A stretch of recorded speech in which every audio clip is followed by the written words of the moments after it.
The idea with the solid sauce technique was to try to create a very thin, consistent, like veneer or glaze over the food.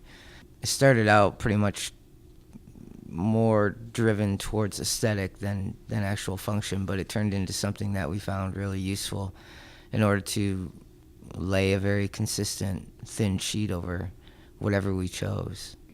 This is English peas, where the interesting thing about it is, it really came about from something very simple, which is turning a liquid into a solid and then back into a liquid. So by freezing it, it becomes rigid, and we get to handle it and move it and cut it into various shapes. And then as we allow it to return to a liquid, it kind of wraps itself around whatever's underneath it. In some cases, you have to add a hydrocolloid to prevent it from the water from leaching out or weeping, but it depends on the base, what base you're using.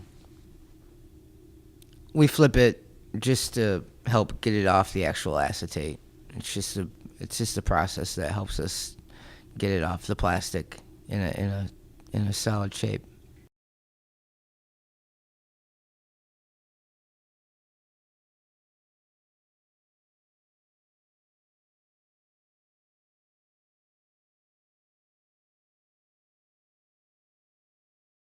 What you're seeing right now is exactly step by step how we would put it together in the kitchen. So literally, it can take several minutes to plate one plate.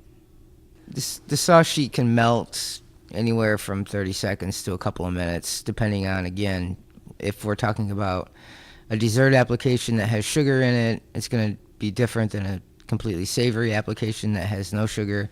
Sometimes we actually torch it, or we would put it up in the salamander to help melt it around the food.